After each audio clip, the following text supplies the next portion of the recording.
Everybody, this is Karen's son from Dwelo. Thank you so much, Karen, for coming out. Karen is the CTO of Dwelo, which actually has tens of thousands to hundreds of thousands of devices and clients in the market right now. Dwelo does smart apartments.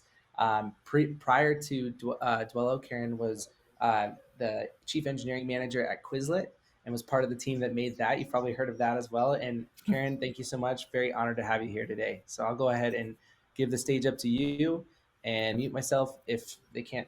And then you can share your screen by clicking your own video Great. feed. Great.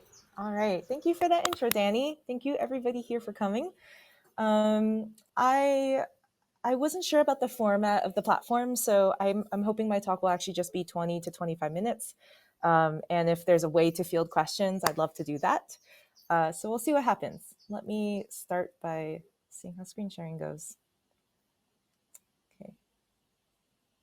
And really quick, while she's doing that, you guys, if you are hiding your screen and you're having trouble seeing Karen's screen, what you need to do is open up your video camera so that you're sharing it, and then you can close it again, and you'll be able to see Karen's screen.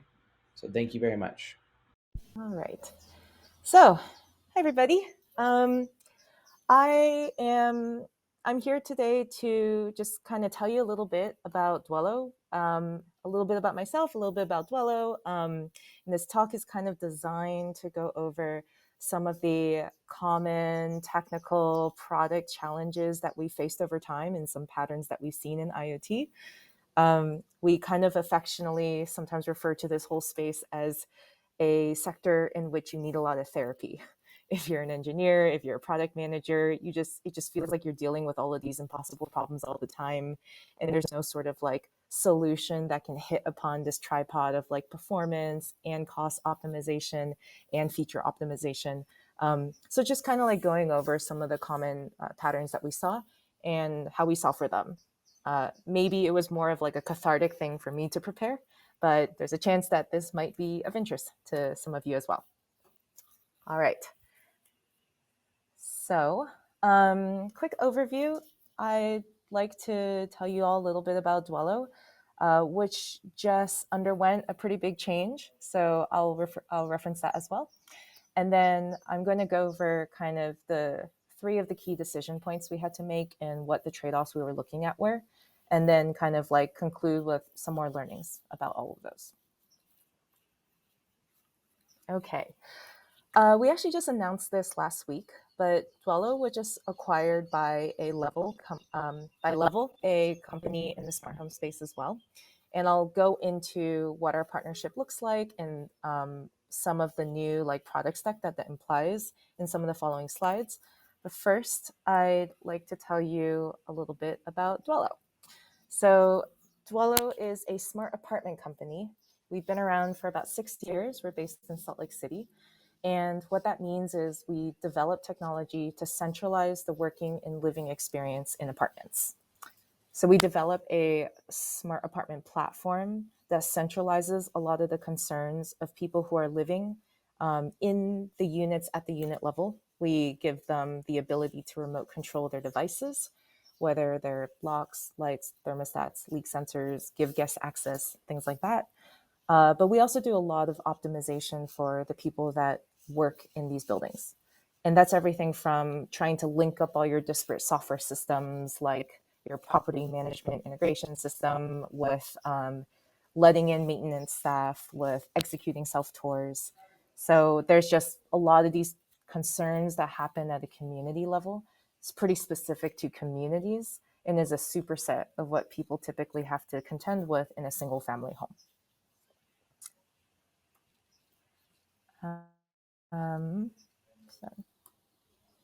Well, trying to shift slides and editing them instead. Okay.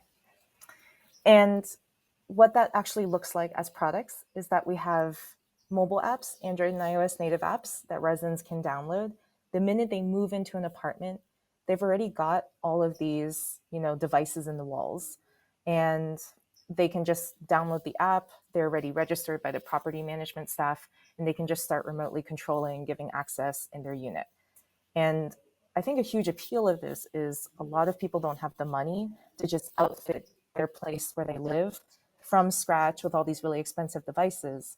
but pretty much for either no or a very small premium on the rent, like a couple dollars per month, you're able to live with this like upgraded, elevated level of technology access. On the other hand, we also have a series of web apps, and these web apps are designed for different use cases. So one of them is the property management staff. They can kind of see all of the tenants at any given point in time. They can manage tenancy changes, so move in and move outs. They can observe things around energy consumption, set schedules for vacant units, like when to turn the lights off every day. They can set self tours. They can configure other sorts of integrations. And then we also have a whole set of tools for people who are on the ground going into these apartments and actually installing the devices and provisioning the IoT gateways and stuff to make this all work. Just a hand model with a picture of our mobile app. So you can kind of see they have a bunch of controls, they have shortcuts and settings, some of the basically the stuff you'd expect from any sort of smart living space control. Okay, and then just at a glance, just to let you know kind of what we build. So the way we make this happen is we have this hub, and the hub is here kind of at the bottom center, which is pretty much a single board computer that sits in every single apartment unit and does the last mile non-internet connected relay with all the edge devices. We use primarily Z-Wave. We support anything in the Z-Wave catalog. And then the hub acts as a relay between all the sensor state coming back and the commands going to the devices back to the cloud. In the cloud layer, we have a lot of abstraction over the business rules, the permissioning that has to happen at a community level. But we're also doing backend integrations with a lot of other interfaces, such as voice through Alexa and Google Home. But also we're going through to things like sub-metering systems, rent roll, perimeter access. So that's just a taste of the other things we're centralizing. And then the way we make that happen is we provide intuitive interfaces to the clients at the top. The exciting thing about our new merging with Level is Level is a company that's also been around for about 6 years. They are based in Redwood City, and they reinvented the deadbolt. They revisited some of the basic technology that has gone into every door for pretty much a century.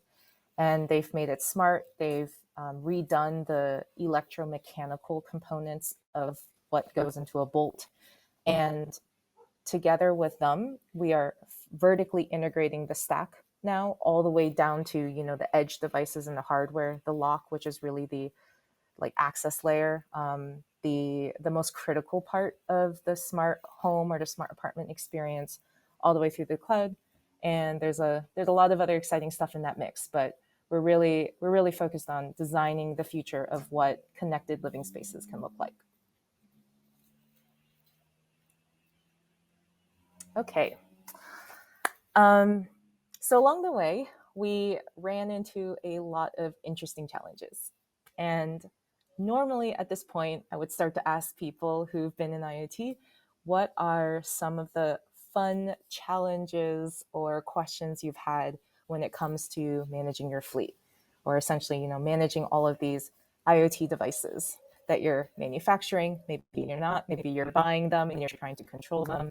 But basically, like when you're looking at your options for fleet management, what are some of the pain points? And I'll get into what we kind of broke this down into, this custom versus managed question. But I like to start by taking a look at some of the problems, the problem proposals. Okay. So really what you're talking about when it comes to fleet management is that, you know, there's been this previous 2 decades of development has been really focused on software, everything from the .com bubble all the way until now and the advent of ML. It's been a lot of focus on cloud deployment, cloud development, scaling at kind of like the GPU, CPU level. But for the most part, because of what cloud platforms provide us, we've been able to take a couple things for granted, which is largely that what you're developing and maintaining is going to always be reachable by the internet. And the fun thing about IoT and physical problems is that it's really questioning that, because we're not able to take it for granted that we put some code out there even, and it's running on these machines, these computers that are, all over some geographical space, um, sometimes intermittently connected on purpose, sometimes connected over non-reliable means. And there are just a lot of symptoms that arise from trying to manage that. I have some of those symptoms on the left here. For example, you try to push out something to your fleet, and because it's intermittently connected, it doesn't go all the way there. And in the process of doing that, you can actually corrupt your devices. You also then run into a problem where all your devices might have different versions of what you're trying to push out there. And all of these pushes also require some sort of bandwidth consumption, which, depending on the connection protocol you have, may incur some cost. So I think these are pretty standard. Probably most of you have kind of seen these, grappled with these things.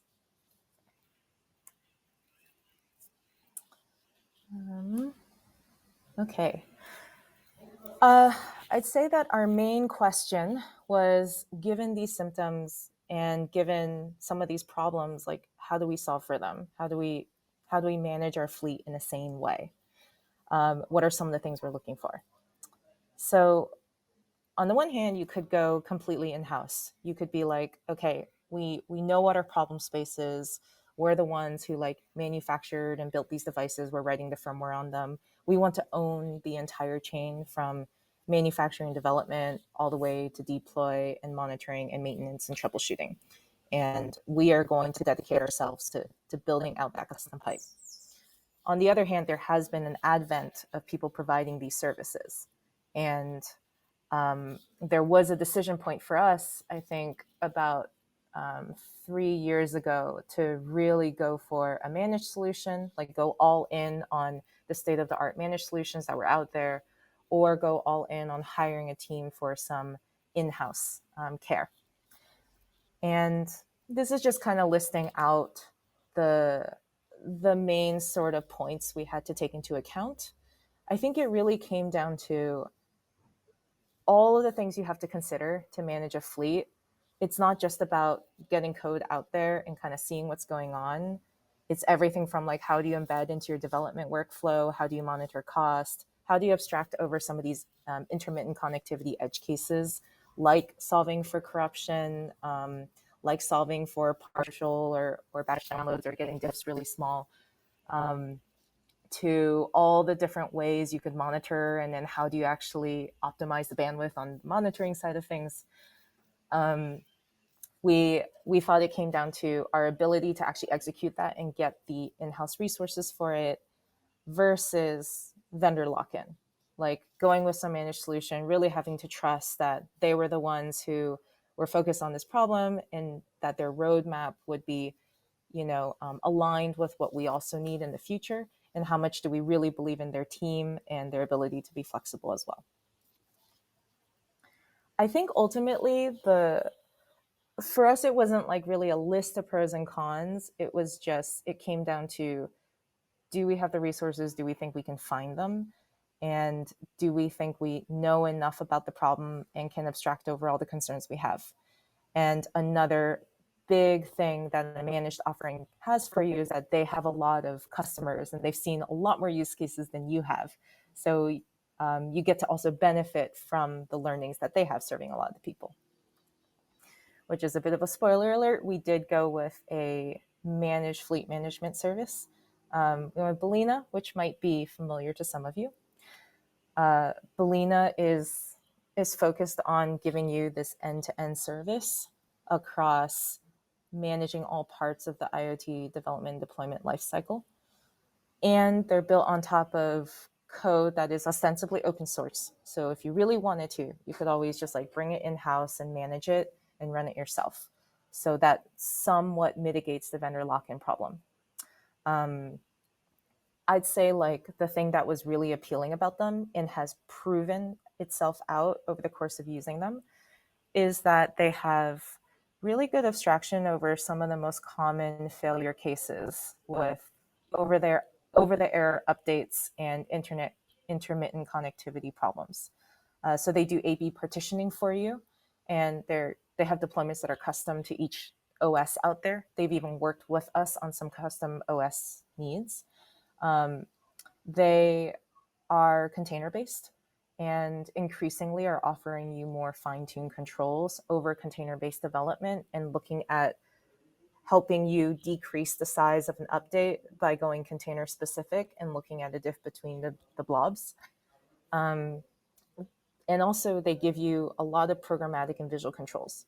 So not only can you see everything in your fleet, all the software versioning on there, like click to turn on VPN and go in there for live troubleshooting, all through an interface, which even some of our customer support team, which is non-technical, uses. We also have a way to programmatically access the state of everything for kind of our own analysis and our own reporting, but also whenever there's an outage that occurs, we just have one place we can go and kind of see everything. I'd say the biggest drawback right now is that this is yet another point of failure. It's another upstream dependency. Belina is its own company, also dealing with its own, IoT support problems. So sometimes they go down, and that's normal. I think everybody does, but it's just yet something else in the matrix to consider when you're running a large, complex operation. Okay. So that's kind of how we attacked fleet management. Always happy to talk more about our experience with Belina, get into specifics. Our engineering team has also consulted and traded notes with other engineering teams. I'm not I don't represent Belina, but I will say one thing I really appreciate about them is how human their team has been and how much they really care about you succeeding as well. And they've done a lot of custom things with us. Okay. So the second bucket of concerns is, for us, it was a choice. I know for some of you it might not be, but for us, we run software, kind of like a controller layer on the hubs, on the gateways that go into every apartment. And there's a spectrum from how fixed is that? Like, is it you kind of like print it together with the hubs that go out there, and then you never touch it, or should our hubs behave as computers and be something that, when internet reachable, we can update, we can patch, we can access, and even Splunk around real time. Um, that's something we're still always talking about, like how smart or how much of a pass through and a piece of hardware we want those gateways to be. But I thought I'd talk a little bit about like the considerations for that trade-off, like continuously updating something versus keeping it fixed. So when you're running software or when you're running firmware on something like a very small computer, very small circuit out there, these are a lot of the considerations. You don't have the luxury of horizontal scale that you do in the cloud. And it's everything from like, if you want to write something and let's say it has to communicate with the internet, you have to be really, really hyper aware of compatibility because you just don't have as many degrees of freedom with what you're putting out there. Things like cost are at play again, because let's say if you're paying for bandwidth of some sort, we have a cell backhaul component. Everything that you would maybe take for granted when it comes to client server communication, you have to be really careful about, because each byte could be extra cost. And that also goes hand in hand with telemetry. Like, we are in an age where we like to hoover up every single bit of data and just like default towards collecting more and then sifting through it later. But you have to be really strategic in IoT with the type of stuff you're putting out there.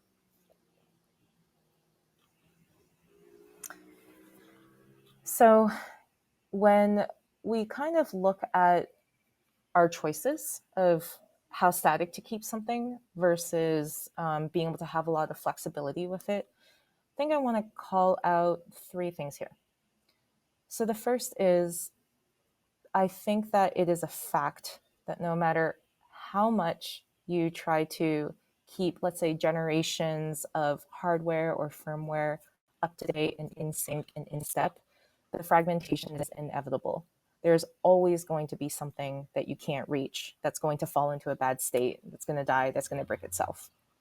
There is a different level of fragmentation, hopefully, if you can reach everything and you design them to be able to be upgraded. But somehow it still feels like the same overhead. Like you still need to train the support team or the sales team and the engineering teams coming in to onboard to almost everything that you've built, unless you've really firmly deprecated it from a business standpoint. The second thing, which is in bold, is that there is this kind of like black swan event that you would be prey to if you couldn't go and touch something, which really comes to security. Like perhaps you are running something out there that has an OS, and there's been some sort of vulnerability or way of exploiting it that's become very public, and all of a sudden, like the number one thing you want to do is be able to get a hold of it and patch it. And once again, that's not a perfect proposition, even if you do have a lot of over-the-air capabilities, but you're in a like more statistically healthy scenario if you can reach them. I think the gray area that we're always debating is that when you're doing fixed deployment, the standards for correctness and the standards for like write once, work forever are extremely high. And it just raises the bar for how you think about everything, try to peer around corners, the programming language you use, how you test it. And it's good. Like it's really, really good for you to have this mindset. And that's what you get with the fixed route. But on the other hand, when you're doing this continuously upgraded route, you might think like, okay, it's okay if like kind of 1% of our surface area isn't accounted for because maybe we can patch it later. But unfortunately, you run into a lot of compatibility problems. Maybe that's good though, because if you're more concerned about compatibility all the time, that's a different kind of mindset that could be really robust for a team to consider when they're developing something. So I feel like it's not totally clear. It depends on the use case, of course. Like if you're developing a smart vacuum cleaner, that's maybe different than developing something that's trying to control a catalog of devices that's always expanding. But the security piece is really, really like it really overshadows a lot of the other things for us. Oh, I feel like I talked about some of this on the back end. I'd say the main thing I didn't talk about is this like business modeling part of it. We have adopted the ability to do over the air updates, upgrades, patches, real like live shelling and things like that, because kind of customer support and getting to the root cause of each and every single problem that comes up for us is paramount. And we do have a lot of fragmentation right now just because of the long tail of how updates go out. But I think the thing is we have this very tight partnership between R&D and the decisions that are made in the business side of the house. And the reason why that's so important is because we need to be really cognizant of that long tail that's out there and have a strategy and have like money and resources set aside to understand when we're going to go and like physically deprecate or just upgrade these things kind of like by brute force or by policy. I'd say that it's not a good idea to head down this route unless you're really taking that into account. Okay, I'm coming up on time. So the final piece is kind of around orchestration. Like, where does your logic live? Is it all centralized? Or do you kind of put it at the edge? Or do you use some sort of blend there? And I say this is where we have the most degrees of freedom to work with. And it really comes down to source of truth. Or you might have heard of the split brain problem. Like, where does the brain live? Is it a ganglia, or is it like the human system, which isn't even necessarily a centralized brain? But basically, what version do things have? Can you write your logic all in one place, or do you have to distribute it? How do you know what state you want your devices in? What if you have race conditions with commands that are in flight? Because you can actuate them from all these different places. And the problems of where source of truth live incur a lot of things, like a lot of consideration points and just technical problems. So I mentioned a race condition already, but how do you manage all this when you have different connectivity scenarios? Let's say different parts of your stacks are connected at different points in time. And are you trying to optimize for a single point of failure where you know you can hone in and fix that? Or would you like to distribute your points of failure, but the complexity of analyzing the problem increases? And this is just another way of kind of visualizing it is, does everything pass through this kind of cloud brain and the devices have really no controller layer? Or do you push some of that computation out to the edge? And for us, we've adopted a mainly centralized approach, but there are certain use cases that are blended. And I'd call out one of the blended use cases is device scheduling. So let's say you want your thermostat every day to set like a cool set point of 70, and it needs to happen at 5 p.m. But you could let that logic and the command be sent out by the cloud every day at 5 p.m. However, as represented by the dashed line, maybe the hub isn't online then. Like you could bake in a lot of retry logic, but maybe the hub is offline for an hour and it comes back on. In this case, these are time sensitive issues. So we want some of that logic to live at the edge as close as possible. So even if it's not connected to the internet, but it has this really robust like radio connection essentially with the devices, it can still execute on its plan. Then you run into these other conditions where maybe the rules have changed. And because it's not connected, it's still executing something that the user didn't want it to, and it was defunct. But that's just like a trade-off.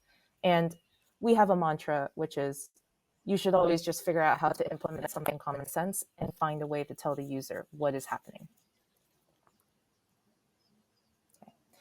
Here are some other problems that I didn't talk about, but were good candidates. And these are all things that aren't specific to IoT, but are also decision points along the way, especially some of these come up during the manufacturing process. Okay, so that's it. Thanks a lot for coming. I just also wanted to let you all know that we are hiring. We are hiring for almost anything you can name in the engineering space, and we would love to talk to you if you're interested. So you can go check out our hiring board, or you can also email me. I'm Karen@Dwelo.com. Or if I'm around or you see anybody else with a Dwelo part in their name, you can go and talk to them, and I'm sure they would love to tell you more. Okay.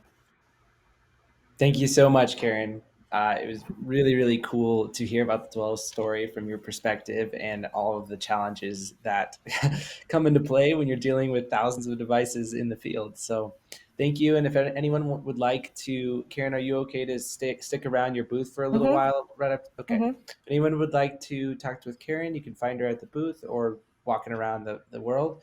And thank you so much. We're going to get going in 5 minutes with Tyler Mincy's talk. So thank you very much, everyone. Check it out.